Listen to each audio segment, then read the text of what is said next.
The 2018 NHL Draft Lottery event is now completed. In this video, we're going to discuss the results of the Draft Lottery, as well as complete an NHL mock draft for the first 15 selections. And that's coming up next.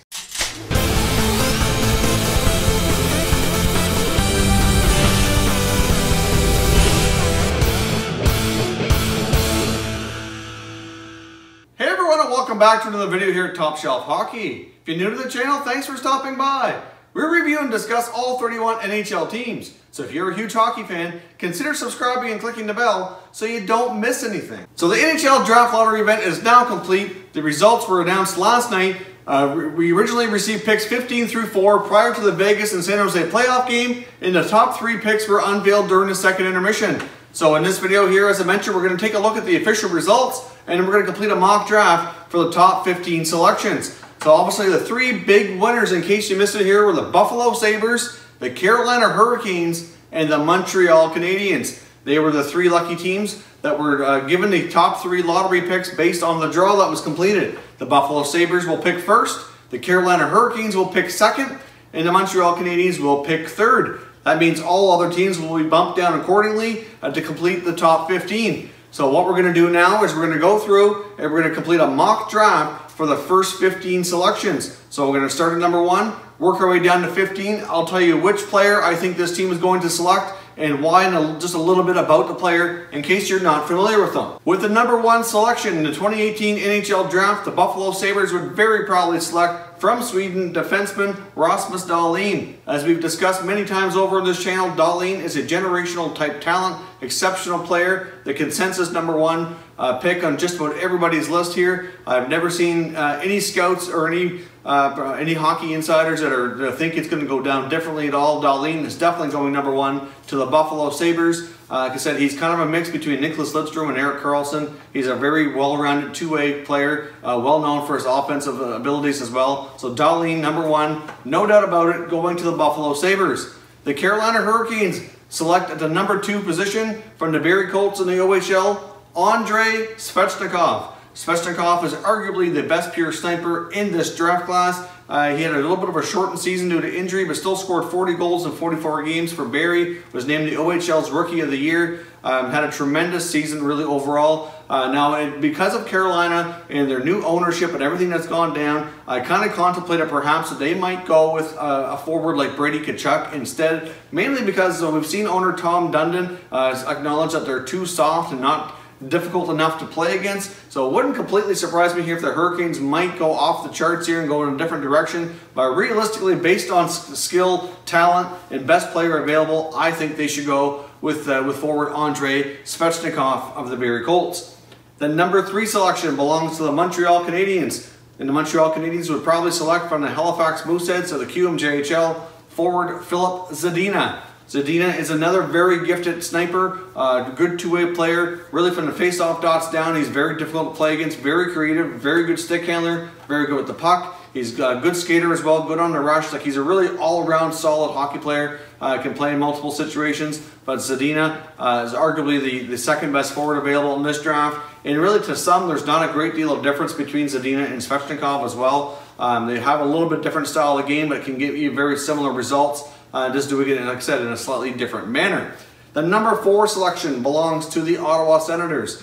The Ottawa Senators would probably select defenseman from Sweden, Adam BOQVIST. BOQVIST is a very similar player to DAHLIN, except he's a little smaller. But he has a lot of the same attributes. That he's very good, very offensively gifted, talented defenseman. You could probably argue DAHLIN's a little better on the defensive side of the game, but BOQVIST kind of reminds me of a younger Erik Karlsson, to a sense. Not to say that he's going to be this good as Karlsson. I can't make that distinction right now in his career. He's a little smaller. He's 5'11", needs to add a little weight to his frame. But BOQVIST is a very solid offensive defenseman, very creative, kind of a little bit daring. Sometimes you get the high-risk, high-reward type plays like Karlsson did, especially earlier in his career. So there's a lot of similarities to me there, and with a lot of uncertainty over Karlsson's future in Ottawa, I can see them taking the Swedish defenseman as a potential either guy to play with Karlsson or to potentially replace him down the road. The number 5 selection belongs to the Arizona Coyotes. They will select from Boston University, American-born forward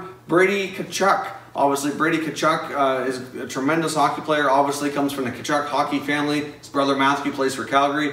His father, Keith Tkachuk, played in the NHL a long time. Obviously, his father had ties to this organization in the past. I just have a feeling that regardless of what the other teams end up selecting, that Tkachuk is going to end up going to the Arizona Coyotes. At the same time, though, you could probably argue that maybe they should take a defenseman to play with Oliver Ekman-Larsson. They have a lot of young forwards in their organization, but I think they'll have a hard time passing up an opportunity here to take Brady Tkachuk. He's a very offensively talented, he's 6'3", good size, so he can do a lot of the things that some of these other guys can do, but he can do it more as a power forward. He's got a very good skating ability, good stick handling. He's a little bit bigger, stronger version of his brother Matthew, a little bit more comparable to his father, in my opinion. So I can see Tkachuk going to Arizona. The number 6 selection belongs to the Detroit Red Wings, and they will select from the University of Michigan defenseman Quinn Hughes. Obviously, they like their homegrown talent in Detroit. With the Red Wings kind of going through a rebuild here, I think they can be patient and wait for Hughes, who will likely play another season or two of university hockey in the NCAA before making the jump to the pro level. So I can see them being patient here. I think it's a good fit, but he's a very good, smooth skating defenseman.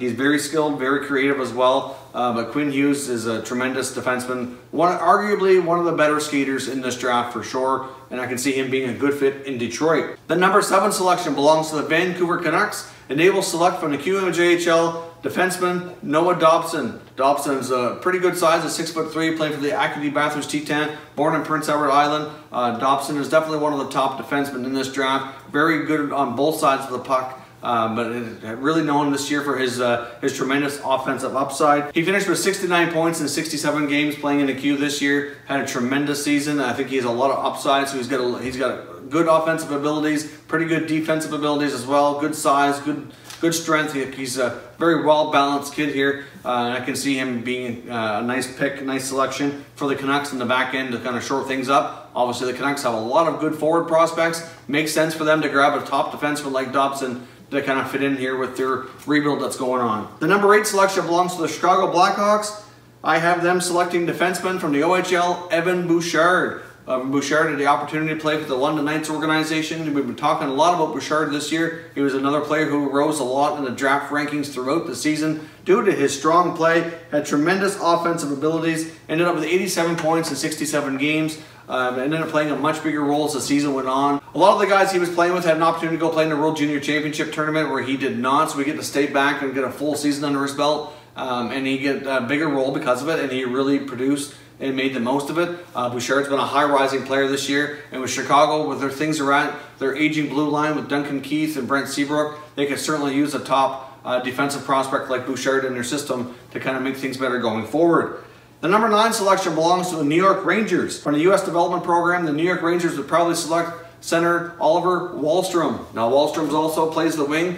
He can play both positions. I think when he makes it to the NHL, he's more than likely going to be a winger. But WAHLSTROM is a very quick, elite scoring player. Is very, like I said, his speed is tremendous. Did a very quick release, hard, accurate shot, very creative. WAHLSTROM had a tremendous tournament here at the Under 18 World Championships recently. Really, his stock has been rising pretty well all year as well. But that tournament that just finished up here very recently really solidified him. I think that we'll make sure that he goes in the top 15 for sure. But I certainly have him here in our top 10. The number 10 selection belongs to the Edmonton Oilers. They will select from the Western Hockey League defenseman Ty Smith. Ty Smith currently playing for the Spokane Chiefs. He was the captain for Canada at the Under 18 World Championships that just recently completed here. Probably had a little bit of an underwhelming tournament really. Overall, I think he could have done a little bit stronger play at this tournament. Ty Smith at times have been ranked higher throughout the year, but I can see him falling down to the number 10 position here on the draft rankings.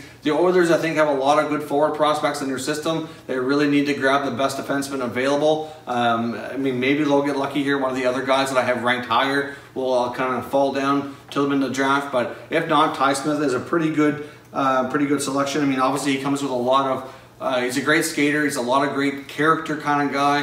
Like I said, he was the named captain for the Under 18 World Championship team. So he's got a lot of leadership skills, and that will come in handy as well. The number 11 and the number 12 selections both belong to the New York Islanders. One of them is their own selection, and one is one that they obtained from the Calgary Flames in the Travis Hamonic deal. So they have back-to-back selections here in the first round, 11 and 12. I have them with their first selection, taking one of the probably the top center in the draft, which is center HAYTON. Obviously, BRADY plays in the OHL for the Sault Ste. Marie Greyhounds. He's got decent size. He's 6'1", 190 pounds. Pretty good two-way center. HAYTON's a pretty solid two-way player who can produce on the offensive side as well as play the shutdown role as well. So I can see him having a good role with the Islanders. I mean, obviously, the big summer for the Islanders here, obviously determining the future of John Tavares will be huge for this organization. Either way, they could use some more depth at center down the road. Based on what they have in their organization right now, he's certainly a little bit different type of center, different type of forward. So I think he'll fit well with the Islanders here in another year or two. With their second selection, the number 12 overall, I have them taking defenseman WILDE. WILDE is a tremendous defenseman. Wouldn't completely shock me here if he actually ends up going a little higher here. WILDE's 6'2", 196 pounds, so he's got pretty good size, very high-end hockey IQ, really solid two-way defender, good offensive abilities, good defensive abilities. He's really progressed quite well. He was actually a dual citizenship. He was born in Canada, but has pretty well been raised in the U.S. and has played for the U.S. on international tournaments. So he will be representing the USA in any future international tournaments that he plays in, but he is dual citizen. But WILDE is a tremendous two-way defenseman here. One of the stronger ones on the defensive end, I think, in this draft. So it wouldn't completely shock me here if he ends up going a few spots higher, to be completely honest. The number 13 selection belongs to the Dallas Stars. I have them taking Finnish forward JESPERI KOTKANIEMI. KOTKANIEMI's had a tremendous season. 6'1", like I said, he's from Finland. He's a tremendous offensive talent, but he's also a very solid two-way player. He draws comparisons to players like Anze Kopitar and Jonathan Toews. Not to say that he'll be their level of superstar. I mean, he might be. It's projected to be close to that. He may not be quite as strong. It's hard to say because he's still quite young here. But that's the kind of player he is. He has a lot of offensive abilities. But considering with the Dallas Stars, where things are at in their organization, he could be a really solid, probably number 2 center with a good offensive ability and the ability to shut down the opposing team's top line. The number 14 pick originally belonged to the St. Louis Blues, but was traded to the Philadelphia Flyers in a Breeden Schenn deal last year. So the Philadelphia Flyers own pick 14, and they would probably select from the QMJHL center Joe Veleno. Now, Joseph Veleno plays for Drummondville, but played the bulk of his junior career with the St. John Sea Dogs. He was entered into the Q at the age of 15 on exceptional status because he did so well at the lower levels. One of the few players to ever be granted exceptional status. But unfortunately hasn't quite produced at a level of player that would get that kind of that status at that level. Normally when you see that, and either we've seen it in the past in the Q as well as the OHL, and those players for the most part have gone on to be the number 1 overall selection in their draft year. That's not going to be the case for Veleno, but he is a tremendous offensive talent. Last season I think his development kind of stalled. You know, he's a player that I've got the chance to see play a fair bit more, where he plays for the Sea Dogs for the bulk of his career. So I've got to be a little bit more familiar with this player, where that team is very close to me here. But the Sea Dogs didn't have a strong season last year or this one, and they ended up trading him to Drummondville, packaged him up for a big package of draft picks this year, right around Christmas time. And he seemed to really pick his game back up after he arrived in Drummondville. And has really kind of got himself back on track, got himself more into conversation. There were times earlier in the season I've seen his draft ranking be anywhere from 20 down to 25 as well, but as the year's gone on, he's kind of got his game back and worked his way back up the list. And I think he'd be a great fit in Philadelphia long term. Another top center iceman. I would certainly say he projects maybe not be a top center, but probably number 2 center for sure. So recap as well, Veleno ended up finishing with 79 points in 64 games in the Q, so overall pretty strong season. I would imagine he's going to need another year junior, probably to complete his junior career before making a move to go pro.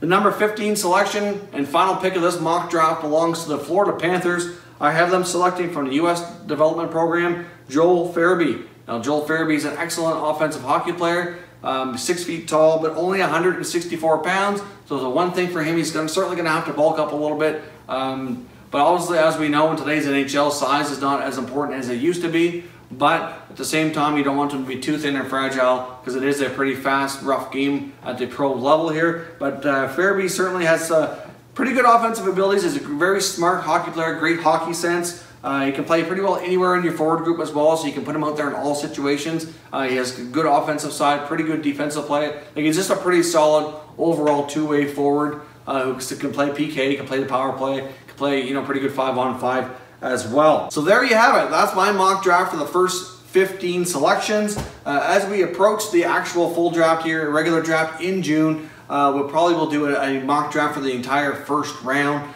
just to kind of make things a little bit more in depth here once we know the full draft order of all the teams. So leave me some comments down below. Depending on who you cheer for, let me know who you would really like to see your team grab in a draft, and let me know what you think of my picks here in this mock draft selection.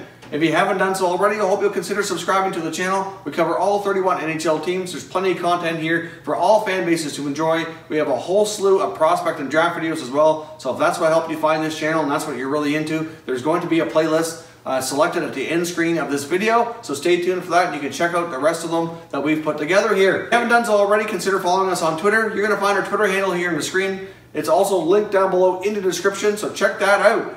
As always, thank you very much for watching, everybody. We'll catch you next time.